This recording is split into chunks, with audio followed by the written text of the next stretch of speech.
Hello guys, welcome to our channel education planet. मैं हूँ कमला टोपनो और आ गई हूँ एक न्यू लेक्चर लेकर के चैप्टर 3 का पार्ट 2।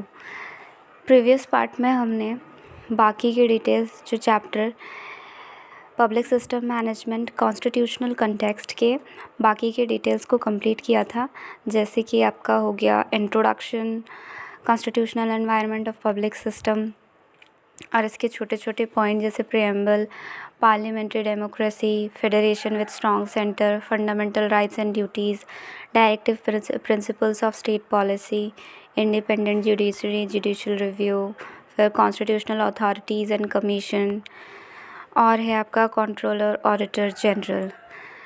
ये सारे को कंप्लीट किया था। आज का जो वीडियो है हम फाइनेंस कमीशन से स्टार्ट करेंगे और इसके साथ इलेक्शन कमीशन और यूनियन पब्लिक सर्विस कमीशन, ये तीनों पॉइंट ही डिस्कस करेंगे। कल का लेक्चर बहुत ज़्यादा लंबा हो गया था, इसी के लिए मैं और भी छोटे छोटे पार्ट्स में इसे बांट दे रही हूँ, क्योंकि लंबा रखने का कोई फ़ायदा नहीं है ना। इतने लंबे लंबे लेक्चर्स फिर सिर्फ वो वीडियो को बड़ा करेंगे और उतना कोई डिटेल्स में देखना भी नहीं चाहेगा। इसी के लिए छोटे छोटे लेक्चर्स ही मैं इसका और पार्ट बना दे रही हूँ। तो आज का जो लेक्चर है वो फाइनेंस कमीशन को लेकर के, तो फाइनेंस कमीशन के डिटेल्स को हम पढ़ते हैं।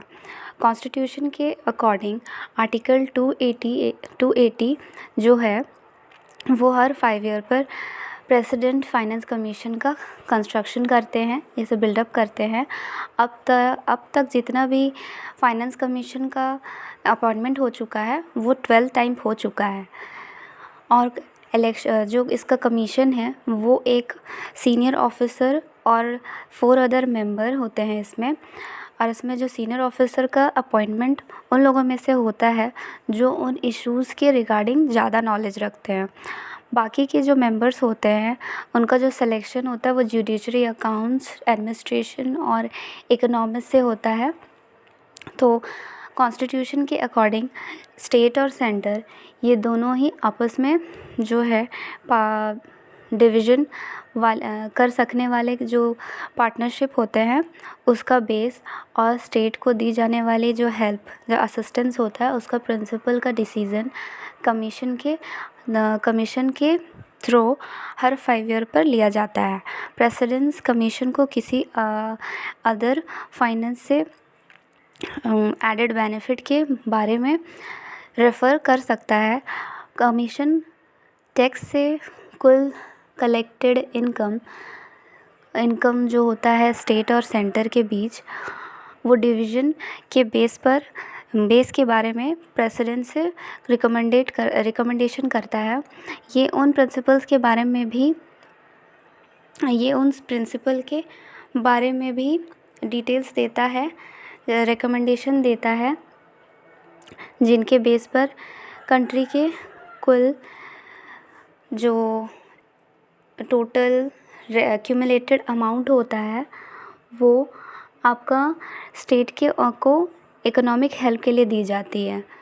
कमीशन असम, बिहार, उड़ीसा और वेस्ट बंगाल का जो जूट का प्रोडक्शन है उसका एक्सपोर्ट ड्यूटी का जो मैनेजमेंट का जो आपका असाइनमेंट होता है उसके बदले दे जाने वाले जो अमाउंट के पेमेंट के बारे में भी असिस्टेंस मतलब एडवाइस देता है। फाइनेंस कमीशन की रिकमेंडेशन जो होती है उसमें रिकमेंडेड एक्सप्लेनेटरी नोट के साथ, जिसमें गवर्नमेंट के थ्रू दी जाने वाले एक्शन का डिटेल्स होता है। पार्लियामेंट के दोनों सेशन में इन फ्रंट रखी जाती है ये सारी डिटेल्स। फाइनेंस कमीशन का जो कंस्ट्रक्शन स्टेट और सेंटर के बीच फाइनेंशियल बैलेंस के लिए एक इम्पॉर्टेंट नीड होता है। फाइनेंस कमीशन सेक्टोरियल इम्बैलेंस को ठीक करने का एक ऐसा मीडियम है। ये स्टेट और सेंटर के बीच जो कोहेजन ऑर्गेनाइजेशन होता है उसके रूप में एक पावरफुल रोल प्ले करता है। कॉन्स्टिट्यूशन के अकॉर्डिंग कमीशन के रिकमेंडेशन के जो गवर्नमेंट की जो कंपल्शन होता है उसमें कभी भी उस कंपल्शन के थ्रू किसी भी डिसीज़न को डिसमिस नहीं किया जा सकता, क्योंकि सेंट्रल गवर्नमेंट को कमीशन के रिकमेंडेशन किसी भी कीमत पर माननी ही पड़ती है। 73rd और 74th कॉन्स्टिट्यूशनल अमेंडमेंट एक्ट के तहत स्टेट फाइनेंस कमीशन कंस्ट्रक्ट करने के मैनेजमेंट की जो स्टेट गवर्नमेंट और लोकल इंस्टीट्यूशन के बीच जो रेवेन्यू शेयरिंग पर एडवाइस देगी। स्टेट फाइनेंस कमीशन हर 5 ईयर में अपॉइंट होता है। इसका रिपोर्ट सेंट्रल लेवल पर काम कर रहे फाइनेंस कमीशन के थ्रू ओपिनियन के लिए नेग्लेक्टेड होती है। सेकंड है आपका election commission. Election commission constitution में एक इंडिपेंडेंट इलेक्शन कमीशन के मैनेजमेंट है, जो parliament, state legislature, president, vice president के ऑफिस के लिए इंडिपेंडेंट और नॉन फेवरेबल इलेक्शन डिसाइड कराएगा। यह एक ऐसा कमीशन है इस मायने में कि इसके कंस्ट्रक्शंस के स्टार्टिंग से सिर्फ 16 अक्टूबर 1989 से 1 जनवरी 1990 तक को छोड़कर यह सिर्फ एक ऐसा मेंबरशिप ऑर्गेनाइजेशन रही है जिसमें मेन इलेक्शन कमीशन होता है। और 1993 से कमीशन के 3 मेंबरशिप ऑर्गेनाइजेशन बन गई। यह कॉन्स्टिट्यूशनल इंस्टीट्यूशन है, ऑर्गेनाइजेशन है, जो आर्टिकल 324 के तहत कंस्ट्रक्ट की गई। प्रेसिडेंट इलेक्शन कमीशन को अपॉइंट कर सकते हैं, जिसमें चीफ इलेक्शन कमीशन और इस तरह के जो दूसरे मेंबर इंक्लूडेड हो सकते हैं। इसका टेन्योर 5 ईयर के लिए होता था, जिसके बाद इसे 6 ईयर में चेंज कर दिया गया, या फिर जब तक वो 65 ईयर्स के नहीं हो जाते हैं, इनमें से जो भी कंडीशंस अप्लाई होता हो। चीफ इलेक्शन कमिश्नर का टेन्योर पार्लियामेंट के रिकमेंडेशन पर रेजिग्नेशन से लेकर के या प्रेसिडेंट द्वारा रिमूवल ख़त्म किया जा सकता है, और ये प्रूव हो जाए कि वो मिसबिहेवियर करता हो या फिर इनकेपेबल हो। कोई और इलेक्शन कमिश्नर तब तक नहीं हटाया जा सकता जब तक चीफ इलेक्शन कमिश्नर ऐसे रिकमेंडेशन ना करे। इलेक्शन कमीशन के काम करने के सर्कमस्टेंसेस और टेन्योर पार्लियामेंट द्वारा बनाए गए लॉ की मैनेजमेंट पर डिपेंड करता है। वो इलेक्शन कमीशन के टेन्योर तक ऐसा कोई चेंजेस नहीं कर सकते जो उसके फैसिलिटीज़ में डिडक्शन करे। इलेक्शन कमीशन के जो काम करने का तरीका है, उसमें इलेक्शन की तैयारी करना होता है, और उसके लिए जैसे इलेक्ट्रॉनिक रोल प्रिपरेशन करना इलेक्शन के लिए, और उसको सूटेबली रिवाइज़ करना एवरी सेंसस में और एवरी जनरल इलेक्शन में यूनियन और स्टेट लेजिस्लेचर के तहत, और ऑल इंडिया सर्विसेज के इलेक्शन के मैनेजमेंट इंस्पेक्शन करना, ताकि इलेक्शन इंडिपेंडेंटली और नॉन फेवरेबल तरीके से हो। इलेक्शन कंप्लीट कराने के लिए एम्प्लॉयज़ को टाइम पर अपॉइंट और नॉमिनेट करना, और इलेक्शन के लिए इम्पॉर्टेंट रिसोर्सेज का मैनेजमेंट करना। उसके बाद में से इलेक्शन के डेट और उसका जो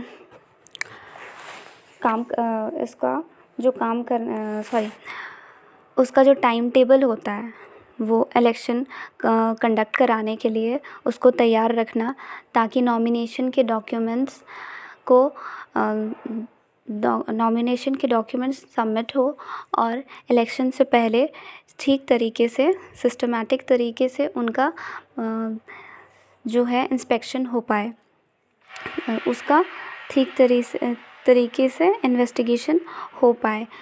इलेक्शन के प्रिपरेशन के लिए ऑफिसर्स को रिक्रूट करना या अपॉइंट करना जो मिस्टेक्स का इंस्पेक्शन कर सके। इलेक्शन के लिए एक इम्पॉर्टेंट एम्प्लॉयज़ के लिए गवर्नर या प्रेसिडेंट से रिक्वेस्ट करना। इलेक्शन में किसी भी तरह के मिस्टेक्स पर इलेक्शन को डिसमिस करना। उन इश्यूज़ को मैनेज करने में जो पॉलिटिकल पार्टी की आइडेंटिफिकेशन से जुड़े हों या फिर जुडिशरी की रोल को प्ले कर रहे हों, या फिर इलेक्शन के लिए जो उसका लोगो होता है उसको अलॉट करना किसी इस तरह के जो इलेक्शनर होते हैं, किसी लेजिस्लेटर के डिस्क्वालिफिकेशन से एडेड इश्यूज़ जैसे केसेस पर प्रेसिडेंट और गवर्नमेंट को एडवाइस देना, कमीशन इलेक्शन के रिजल्ट्स को अनाउंस करना और इलेक्शन के जो कन्फ्लिक्ट होते हैं उनको सुलझाने के लिए इलेक्टोरल जुडिशरी अपॉइंट करना और कोड ऑफ कंडक्ट जारी करना, जिसका सभी पार्टी और लोग इलेक्शन के समय उसका ओबे करेंगे, यानी कि फॉलो करेंगे उस ऑर्डर को। इलेक्शन कमीशन अपने इम्पॉर्टेंट वर्क को पूरा करने में नॉन फेवरेबल रहता है और स्किलफुल परफॉर्मेंस करता है, फिर भी इसकी सक्सेसफुल पॉलिटिकल पार्टी के साथ पावरफुल पार्टी के असिस्टेंस पर ही डिपेंड करती है। 73rd और 74th कॉन्स्टिट्यूशन अमेंडमेंट ने स्टेट लेवल पर इलेक्शन कमीशन के कंस्ट्रक्शन को एक्सेप्टेंस दी है, जो आपका रूरल के साथ ही अर्बन लोकल बॉडीज़ के में भी इलेक्शन कंप्लीट कराए। और उसके बाद आता है आपका union public service commission. Union public service commission में आप जो डिटेल्स देखेंगे उसमें ये है कि union public service commission India में इसका जो कंस्ट्रक्शन हुआ था उसका ओपिनियन पहली बार 1919 में मॉन्टफोर्ड इम्प्रूवमेंट से आया। Indian government of India act 1919 में पॉलिटिकल इफ़ेक्ट के अगेंस्ट में सेफगार्ड के तौर पर ऑल इंडिया सर्विसेज की अपॉइंटमेंट के लिए पब्लिक सर्विस कमीशन का बिल्डअप का जो है एग्रीमेंट रखा गया। लॉर्ड ली के चेयरमैनशिप में 1923 में भारत में जो सीनियर पब्लिक सर्विसेज के लिए एक सुपीरियर पब्लिक सर्विस के लिए एक रॉयल कमीशंस अपॉइंट किया गया। कमीशंस ने legally public service commission construct करने की रिकमेंडेशन की, जो अपॉइंटमेंट के सुप्रीम लेवल को मैनेजमेंट कर सके। ब्रिटिश गवर्नमेंट ने ली कमीशन की रिकमेंडेशन को एक्सेप्ट कर लिया। इंडिया में पब्लिक सर्विस कमीशन 1926 में इस्टेब्लिश हो गया। पहले कमीशन में चेयरमैन के बाद भी 4 अदर मेंबर जो स्टेट के काउंसिल ऑफ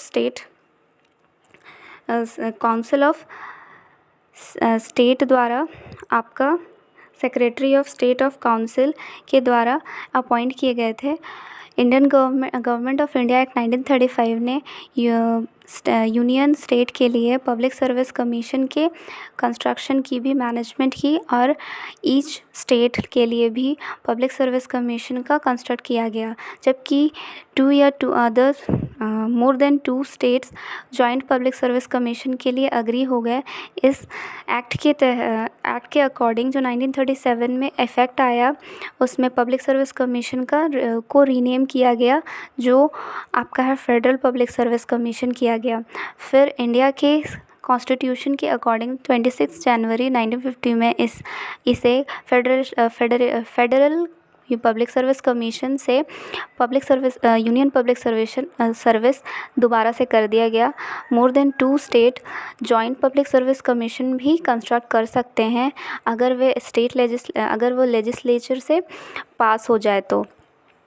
लेजिस्लेचर उन स्टेट्स के नीड्स को देखते हुए लॉ के अकॉर्डिंग एक जॉइंट पब्लिक सर्विस कमीशन भी अपॉइंट कर सकती है। आर्टिकल 316 इंडिया के प्रेसिडेंट को इलेक्शन के चीफ कमिश्नर और जो अदर मेंबर अपॉइंट करने के लिए एम्पावर करता है, लेकिन कॉन्स्टिट्यूशन कमीशन के मेंबर्स के जो नंबर्स हैं उनका डिटेल नहीं दिया गया है, और सिंपली है पब्लिक सर्विस कमीशन यूपीएससी में 6 से लेके 8 मेंबर्स होते हैं। पब्लिक सर्विस कमीशन ये जो है इसमें आपका यूनियन पब्लिक सर्विस कमीशन या जॉइंट पब्लिक सर्विस कमीशन के जो मेंबर्स के जो नंबर्स होते हैं और काम करने के सर्कमस्टेंसेस का जो डिसीज़न प्रेसिडेंट और स्टेट के मैटर में गवर्नर कर सकते हैं। कॉन्स्टिट्यूशन यह भी डिसाइड करता है कि कमीशन के हाफ मेंबर्स वो इंडिविजुअल होने चाहिए जो सेंट्रल गवर्नमेंट या स्टेट गवर्नमेंट के अंडर कम से कम 10 इयर्स तक सर्विस कर चुके हों। पब्लिक सर्विस कमीशन के यूनियन पब्लिक सर्विस कमीशन के मेंबर्स और चीफ ऑफिसर्स का टेन्योर 6 ईयर या फिर वो जब तक 65 इयर्स के एज का ना हो जाए, इनमें दोनों में से जो भी कंडीशंस अप्लाई होता हो।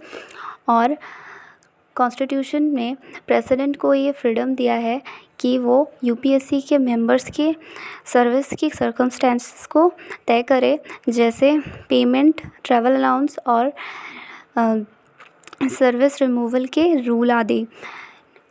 अपॉइंटमेंट के बाद जो सर्विस के सर्कमस्टेंसेस में उनके हार्म के लिए कोई चेंजेस नहीं किया जा सकता है। यूनियन और स्टेट पब्लिक सर्विस कमीशन पर होने वाला जो एक्सपेंस जिसमें अब उसके सैलरी, अलाउंस और पेंशन भी शामिल है को कंसोलिडेटेड फंड ऑफ इंडिया से लिया जाता है। कमीशन के मेंबर्स के इंडिपेंडेंस को प्रोटेक्टेड रखने के लिए लॉ प्रोवाइड की गई है। एक मेंबर को रिटायर्ड किया जा सकता है अगर वो प्रेसिडेंट को इस बारे में रिटन में लिख के दे। प्रेसिडेंट उसे हटा सकते हैं। एक मेंबर को तब हटाया जा सकता है अगर वो इंसॉल्वेंट पाया जाता हो या फिर वह किसी दूसरे प्लेस पर ऑफिस ऑफ प्रॉफिट पर काम कर रहा हो, या फिर वो प्रेसिडेंट के ओपिनियन में इनफर्म इन माइंड और बॉडी प्रूव्ड हो चुका हो, उसे किसी और बेस पर नहीं हटाया जा सकता है। इंस्टेड इसके कि सुप्रीम कोर्ट उसे मिसबिहेवियर के लिए गिल्टी पाता हो या फिर प्रेसिडेंट के अकॉर्डिंग इस रिलेशन में कुछ कहा गया हो। Public service commission, union public service commission ये रिस्पॉन्सिबिलिटी है कि वो एनुअली किए गए इस वर्किंग रिपोर्ट प्रेसिडेंट को दे। अगर कमीशन के किसी एडवाइस को पार्लियामेंट में एक्सेप्ट नहीं किया गया है तो रिपोर्ट पाने के बाद प्रेसिडेंट इसकी एक कॉपी डायरेक्शन के साथ एक्सप्लेनेशन के लिए भेजेंगे, रिकमेंडेशन के लिए। और ऐसे केसेस में अनएक्सेप्ट किए गए जाने के जो रीज़न्स है उसे पूरी तरह से डिटेल में बताया जाना चाहिए। यूनियन पब्लिक सर्वेशन का एक सेक्रेटेरिएट होता है जिसके हेड एक सेक्रेटरी होते हैं जो कमीशन को उनकी रिस्पॉन्सिबिलिटी को पूरा करने में असिस्टेंस देते हैं। तो ये हमारा तीनों पॉइंट कंप्लीट हो गया है, फाइनेंस कमीशन और इलेक्शन कमीशन और यूनियन पब्लिक सर्विस कमीशन।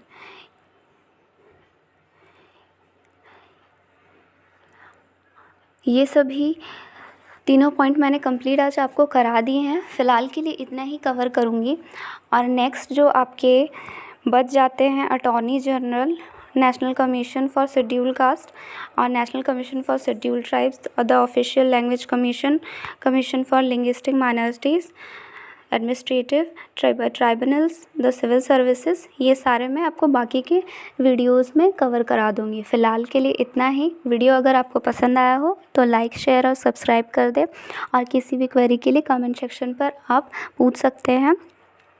फ़िलहाल के लिए इतना ही। बाकी की वीडियोस मैं आपको नेक्स्ट वीडियोज़ में, बाकी के टॉपिक नेक्स्ट वीडियोज़ में प्रोवाइड कर दूँगी। Okay guys.